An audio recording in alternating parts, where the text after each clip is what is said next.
प्रदेश के संभल में जमा मस्जिद के सर्वे के दौरान भड़की हिंसा पर सियासत शुरू हो गई है। संभल के सियासी दंगल में अब तक 4 लोगों की मौत हो चुकी है। पुलिस ने सपा सांसद जियाउर वर्क और सदर विधायक नवाब मलिक महमूद के बेटे सुहेल इकबाल पर हिंसा भड़काने के FIR दर्ज कर ली है। पुलिस ने हिंसा से जुड़े मामले में 7 FIR दर्ज की है, जिनमें 6 नामजद और 2500 से ज्यादा लोगों को इसमें शामिल किया गया है। अब तक 25 लोगों की गिरफ्तारी हुई है। साथ ही हिंसा में जिन 4 युवकों की मौत हुई थी, उनके पोस्टमार्टम के बाद डेड बॉडी को देर रात सुपुर्द खाक कर दिया गया। संभल तहसील में फिलहाल इंटरनेट पर बैन कर दिया गया है। सभी स्कूल कॉलेज भी बंद रखा गया है। 1 दिसंबर तक संभल जिले में बाहरी व्यक्तियों के प्रवेश पर पाबंदी लगा दी गई है। वर्तमान में स्थितियां सामान्य हैं और पूरा क्षेत्र के अंदर एरिया डोमेन पुलिस प्रशासन द्वारा कर लिया गया है। लगभग 20 पुलिसकर्मी घायल हुए हैं और 4 प्रशासन के लोग घायल हुए हैं।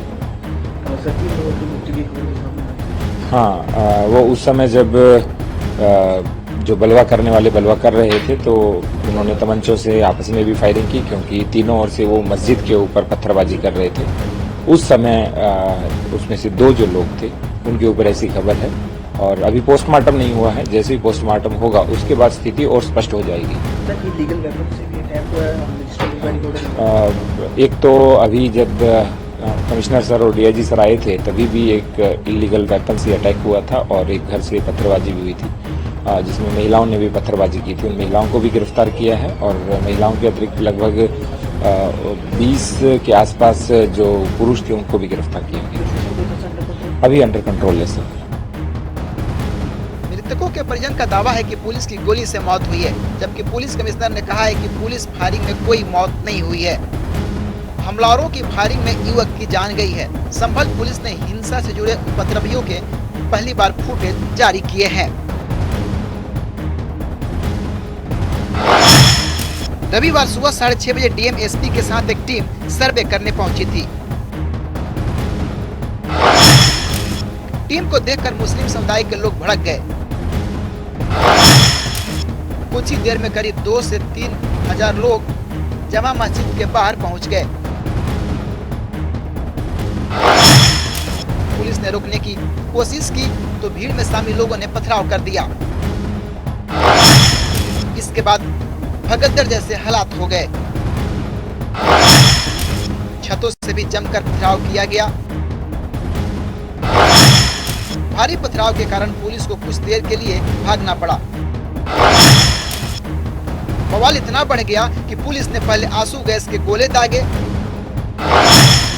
फिर लाठीचार्ज करके भीड़ को खदेड़ा गया। भगदड़ में 4 लोगों की मौत हो गई। संभल जमा मस्जिद हिंसा में हुई मौतों को AIMIM प्रमुख अशुद्दीन ओवैसी मर्डर बता रहे हैं, जबकि पुलिस ने इसे भगदड़ में हुई मौत करार दिया है। ओवैसी हाई कोर्ट के सिटिंग जज से इंक्वायरी कराने की मांग की है। साथ ही आरोप लगाते हुए कहा कि जिस दिन कोर्ट में सुनवाई होती है उसी दिन ऑर्डर हो जाता है और उसी दिन सर्वे भी हो जाता है। 1948 में ऐसा ही हुआ था बाबरी मस्जिद में। अशुद्दीन ओवैसी का कहना है कि संभल की चंदौसी की जमा मस्जिद कोई 100 या 50 साल पुरानी नहीं, बल्कि 200-250 साल पुरानी है। जो वहाँ पर वायलेंस हुआ, जिसमें 3 मुसलमानों को गोली लगी, उनकी मौत हुई, हम इसका कंडेम करते हैं। ये फायरिंग नहीं बल्कि मर्डर है। जिस दिन कोर्ट में सुनवाई होती है उसी दिन ऑर्डर हो जाता है, उस दिन सर्वे भी हो जाता है। ये तो 1948 में ऐसे ही हुआ था बाबरी मस्जिद में। ये जो फायरिंग हुई है ये फायरिंग नहीं है, मर्डर है। और जो भी ऑफिसर्स इन्वॉल्व है उनको सस्पेंड करना चाहिए और एक सिटिंग हाई कोर्ट जज से इसकी इंक्वायरी होनी चाहिए। ये सरासर गलत है, जुल्म हो रहा है वहाँ पर। तो संभल में वहाँ पर कोर्ट की तरफ से बगैर मस्जिद के जिम्मेदारों को कमेटी को सुने उन्होंने एक एक्स पार्टी ऑर्डर पास कर दिया, वो गलत है। दूसरा ये है कि एक बार तो आपने गलत ऑर्डर दिया, सर्वे हो गया। दूसरा सर्वे जब किया आपने किसी को इत्तला नहीं दी। तीसरी बात यह है कि पुलिस का ये काम था कि मस्जिद कमेटी को कॉन्फिडेंस में लेते या वहाँ की पीस कमेटी को। चौथी बात यह है कि जो सर्वे करने लोग आ रहे हैं वो प्रोवोकेटिव स्लोगन्स लगा कर आ रहे हैं। वो वीडियो उसका है, पब्लिक डोमेन में है। और उसके बाद जो वहाँ पर वायलेंस हुआ, जिसमें 3 मुसलमानों को गोली लगी, उनकी मौत हुई, हम इसका कंडेम करते हैं। ये फायरिंग नहीं बल्कि मर्डर है। और जब से बाबरी मस्जिद राम मंदिर का जजमेंट आया, जिस बात को मैं पर्टिकुलरली कह रहा हूं कि उस जजमेंट के बाद ये सब चीज़ें खुलेंगी और एक के बाद एक खुल रही हैं। एएसआई प्रोटेक्टेड मॉन्यूमेंट सब बातें कर रहे हैं, क्या एएसआई के कानून में नहीं है कि आप उसका रिलीजियस नेचर चेंज नहीं, कैरेक्टर चेंज नहीं कर सकते? किस बुनियाद पे कर रहे हैं ये? और आप किस बुनियाद पर अपने फेथ को दूसरों पे थोपेंगे? भाई कानून कोई चीज़ है ही नहीं है। जिस दिन कोर्ट में सुनवाई होती है उसी दिन ऑर्डर हो जाता है, उसी दिन सर्वे भी हो जाता है। ये तो 1948 में ऐसे ही होता है बाबरी मस्जिद में। तो ये जो फायरिंग हुई है ये फायरिंग नहीं है, मर्डर है। और जो भी ऑफिसर्स इन्वॉल्व हैं उनको सस्पेंड करना चाहिए और एक सिटिंग हाई कोर्ट जज की इंक्वायरी होनी चाहिए। ये सरासर गलत है, जुल्म हो रहा है वहाँ पर तो संभल में। आप जिस पे चाहे कर लीजिए भाई, जिस पे भी चाहे कर लीजिए, जज आप, जूरी आप, सब आप, तो बचेगा क्या फिर अब? संभल की शाही जामा मस्जिद को लेकर हिंदू पक्ष का दावा है कि यह एक प्राचीन हिंदू मंदिर को तोड़कर बनाई गई थी। इस दावे को भारतीय पुरातत्व सर्वेक्षण विभाग ऐतिहासिक साक्ष्यों से जोड़ने की कोशिश की गई है।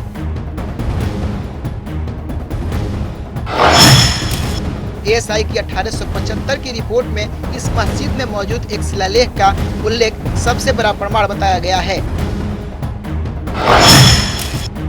रिपोर्ट के अनुसार मस्जिद में एक शिलालेख है जिसमें लिखा है कि इसका निर्माण 933 हिजरी में मीर हिंदू बेग ने पूरा किया था। मीर हिंदू बेग बाबर का दरबारी था जिसने एक हिंदू मंदिर को मस्जिद में परिवर्तित कर दिया।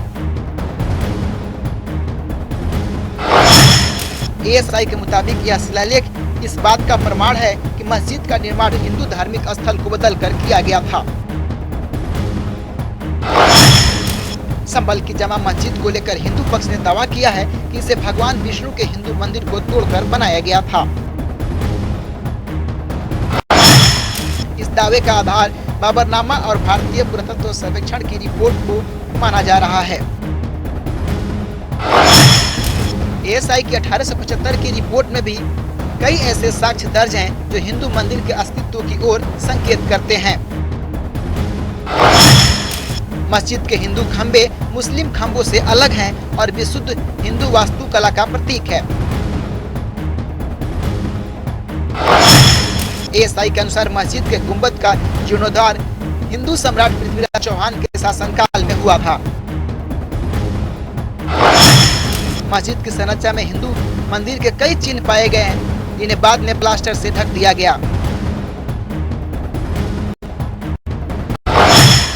हिंदू पक्ष के याचिकाकर्ता हरिशंकर जैन ने अपनी याचिका में बाबरनामा का जिक्र किया है।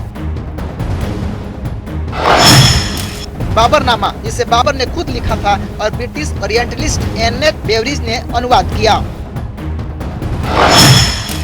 बाबरनामा के पृष्ठ 687 पर लिखा है कि बाबर के आदेश पर उसके दरबारी मीर हिंदू बेग ने संभल के हिंदू मंदिर को जामा मस्जिद में परिवर्तित किया। यह विवरण शिलालेख से मेल खाता है जिसमें हिंदू बेग का नाम और 933 हिजरी वर्ष में मस्जिद के निर्माण का उल्लेख है। कोर्ट के ऑर्डर की कंप्लायंस में सुबह 7:30 बजे से सर्वे की कार्रवाई शुरू हुई और ठीक उसके 45 मिनट बाद वहाँ पे भारी मात्रा में भीड़ चारों तरफ से इकट्ठा होने लग गई, नारेबाजी होने लग गई और धीरे धीरे वो नारेबाजी एक उपद्रव में, एक हुड़दंग में उसने शेप ले लिया। पत्थरबाजी होने लग गई। पत्थरबाजी के बाद वहाँ पे फायरिंग की गई। इन सारी घटनाओं को देख के मैं ऊपर से देख ही रहा था। काफ़ी जो मीडिया कर्मी हैं वो घायल हुए, काफ़ी पुलिसकर्मी घायल हुए और प्रशासन ने बहुत ही शांतिपूर्ण ढंग से उनको बराबर समझाया। मस्जिद से भी वहाँ पे बराबर उनके जो वकील हैं उन्होंने ऐलान किया कि यहाँ पे सर्वे की कार्रवाई चल रही है, आप लोग आराम से शांति बना के रखिए, यहाँ पे कोई ऐसी बात नहीं, फोटोग्राफी वीडियोग्राफी की जा रही है। उसके बाद भी इस उग्र भीड़ ने भारी मात्रा में पत्थरबाजी की और ये पत्थर जितने आज पत्थर चलाए गए हैं, ये पत्थर 1 घंटे में 2 घंटे में नहीं आ सकते हैं। इसकी पूरी प्रॉपर कॉन्स्पिरेसी की गई है। बहुत सारे ऐसे लोकल लोग हैं जिन्होंने वहाँ पे लोगों को भड़काया है इस तरह का काम करने के लिए और एक पूरा टारगेट था, एक पूरे षड्यंत्र था कि जो सर्वे के लिए टीम अंदर गई हुई है उस टीम को टारगेट किया जाए और वहाँ पे उस पर विघ्न उत्पन्न किया जाए। पर हमने सर्वे की कार्रवाई इस पूरे माहौल के बीच में कंप्लीट की है, वीडियोग्राफी फोटोग्राफी किया है और अब एडवोकेट कमिश्नर महोदय अपनी रिपोर्ट माननीय न्यायालय के समक्ष दाखिल करेंगे। आज जो आप देख रहे हैं, आज तो वहाँ पे काफ़ी पुलिस बल तैनात था। जब 19 नवंबर को सर्वे हो रहा था तब 500 से 600 लोग उस समय मस्जिद के अंदर उस समय घुस आए थे, सर्वे नहीं होने दे रहे थे। भारी मात्रा में भीड़ वहाँ पे बाहर नारेबाजी कर रही थी और कभी भी वहाँ पे बहुत भीषण आक्रमण हो सकता था प्रशासन पे और हमारे ऊपर। पर उस दिन वो अप्रिय घटना बच गई, नहीं हो पाई, किसी कारणवश ईश्वर की कृपा थी। संभल में शाही मस्जिद शहर के केंद्रीय ऊंचे टीले पर कोट पूर्वी इलाके में बनी हुई है। इस मस्जिद को लेकर हिंदू मुस्लिम पक्ष ने कोर्ट में अलग अलग दावे पेश किए हैं। मुस्लिम पक्ष का दावा है कि शाही जमा मस्जिद का निर्माण मीर बेग ने करवाया था। मीर बेग मुगल बादशाह बाबर का कमांडर था। मस्जिद के अंदर बने एक शिलालेख की ओर मुस्लिम पक्ष इशारा करता है। शिलालेख पर बाबर का नाम लिखा है। जामा मस्जिद का उल्लेख बाबरनामा में भी मिलता है। सुप्रीम कोर्ट के 1991 के उस ऑर्डर को आधार बनाकर मुस्लिम पक्ष अपना विरोध इस तरीके के मामले में अक्सर दर्ज कराते रहता है। 1991 के मामले में सुप्रीम कोर्ट ने कहा था कि 15 अगस्त 1947 से जो भी धार्मिक स्थल जिस भी स्थिति में है वो अपने स्थान पर बने रहेंगे। संभल का पूरा क्षेत्र सियासी दंगल बना हुआ है। समाजवादी पार्टी के प्रमुख अखिलेश यादव ने आरोप लगाया है कि संभल की घटना सरकार द्वारा जानबूझकर कराई गई थी ताकि चुनावी प्रक्रिया में की गई गड़बड़ियों से ध्यान हटाया जा सके। एक और गंभीर घटना हुई है जिसके बारे में आपको जानकारी होगी। संभल सर्वे हो चुका था, चुनाव के चर्चा न हो पाए, हमारी आपकी प्रेस गड़बड़ा जाए, इसलिए जानबूझ करके सुबह सर्वे की टीम दी जिससे माहौल खराब हो जाए, कोई चुनाव पर चर्चा न कर सके। और जो जानकारी मिल रही है उसमें जानकारी है कि कई लोगों को चोट पहुंची है, कई लोग घायल हैं और एक नौजवान नईम उसकी जान चली गई। आखिरकार जब सर्वे हो चुका था मस्जिद का तो दोबारा सर्वे क्यों करा ये सरकार, और वो भी सुबह और बिना तैयारी के। कानूनी और कोर्ट के जो प्रोसीजर उसमें मैं नहीं जाना चाहता हूं कि दूसरे पक्ष की सुनवाई ही नहीं है, कोई सुनने वाला नहीं दूसरे पक्ष को। और ये जानबूझ के इसलिए किया है कि आज किस बात पे चर्चा हो, किस इमोशन पे चर्चा हो, ये जानबूझ करके सरकार ने कराया है। ये जो संभल में हुआ है, बीजेपी सरकार प्रशासन सब ने मिलकर कराया जिससे कि चुनाव के धांधली पर, चुनाव की बेईमानी पर चर्चा न हो सके। संभल में शाही जमा मस्जिद के सदर जफर अली ने हिंसा के लिए पूरी तरीके से प्रशासन को जिम्मेदार ठहराया है। जमा मस्जिद के सदर का कहना है कि एसडीएम वहां मौजूद थी जिन्होंने मस्जिद परिसर की हौज में भरे पानी को खाली करवाने का ऑर्डर दिया। उन्होंने इसलिए ऐसा किया ताकि सर्वे टीम ये जांच सके कि अंदर कोई फाउंटेन है या फिर शिवलिंग, जबकि डीएम और एसपी ये कह रहे थे कि हौज का पानी डंडे से नाप लो। एसडीएम नहीं मानी और उन्होंने हौज खाली करवा दी। ये पानी जब मस्जिद से बाहर निकला तो पब्लिक में अफवाह फैल गई कि मस्जिद में खुदाई चल रही है, इसलिए लोग उत्तेजित होने लगे।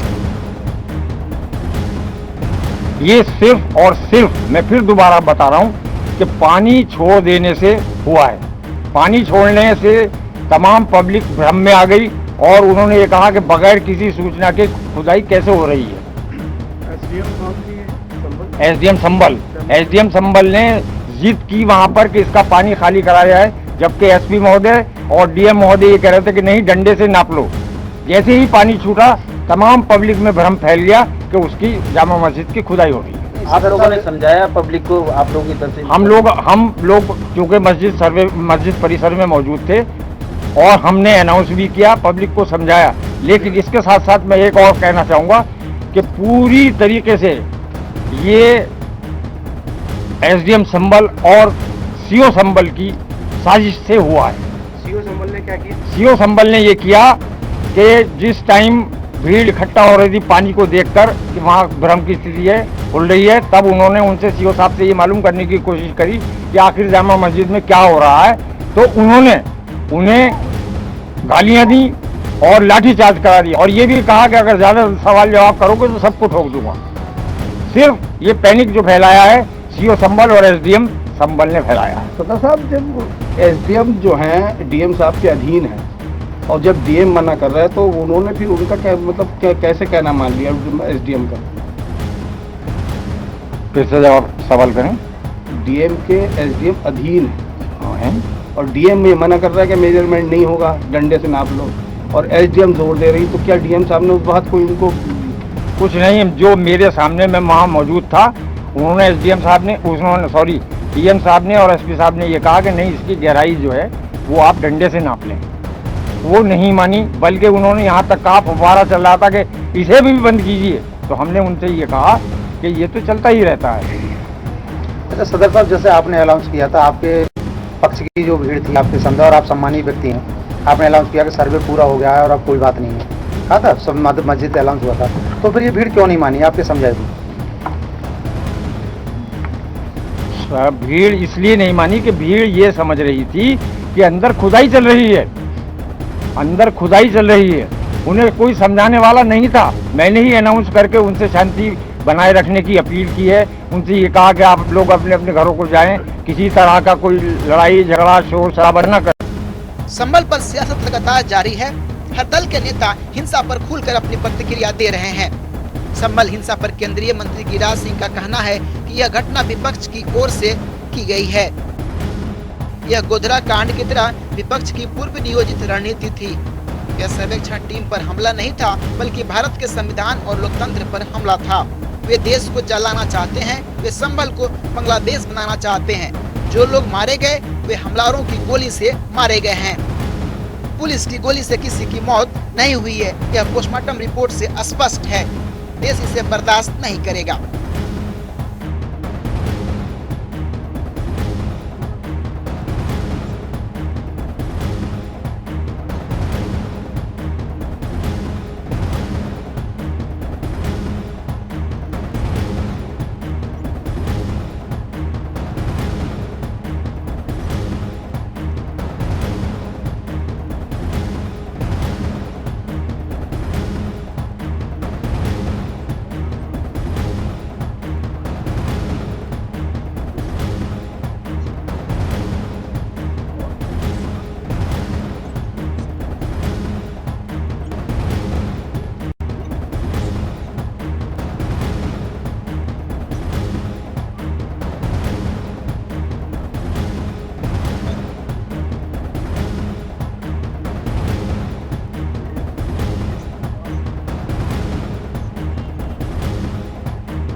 विश्व हिंदू परिषद ने संभल जिले में हुई हिंसा की निंदा की है। पूरे मामले में शामिल लोगों पर राष्ट्रीय सुरक्षा कानून के तहत मामला दर्ज कर कार्रवाई करने की मांग की है। साथ ही विहिप के संयुक्त महासचिव सुरेंद्र जैन ने भी कहा है कि हिंसा में हुए नुकसान की भरपाई दोषियों से की जाए।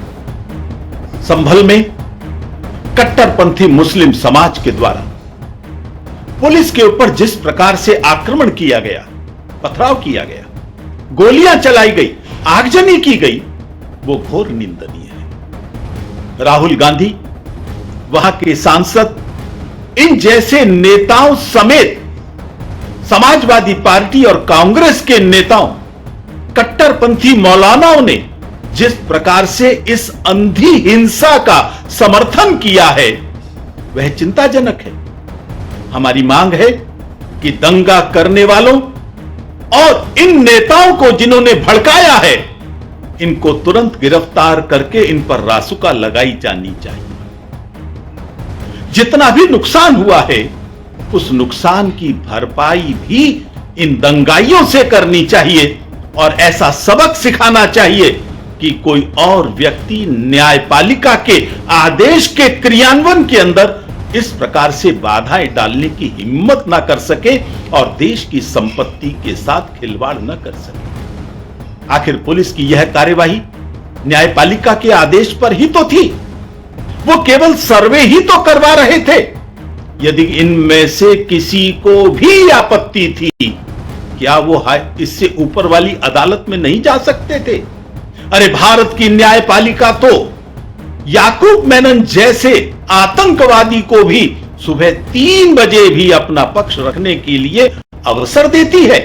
क्या इनके पास मौका नहीं था? ऐसा लगता है इन नेताओं और इन कट्टरपंथी मुस्लिम समाज के लोगों को ना देश के संविधान पर भरोसा है, ना देश की न्यायपालिका पर भरोसा है। आखिर वो किस मार्ग पर ले जाना चाहते हैं? इतिहास साक्षी है कि इस तरह की हिंसा जिसने भी की है उसकी आग ने उसको खुद जलाया है। अब सीमाएं पार हो रही हैं। वे अपने स्वार्थों के लिए मुस्लिम समाज को भड़काना बंद करें। यह एक ऐसी गली का रास्ता है जो अंधेरी गली है, इसमें आगे का रास्ता नहीं है। ये आत्मघाती मार्ग वो चुन रहे हैं जो किसी के भी हित में नहीं है। संभल हिंसा की आग में जल रहा है। उधर राजनीतिक दलों का संभल में सियासी दंगल जारी है। अब देखना होगा इस संभल की ये हिंसा की आग कब तक थम पाती है। प्रोग्रामिंग डेस्क, जनता टीवी।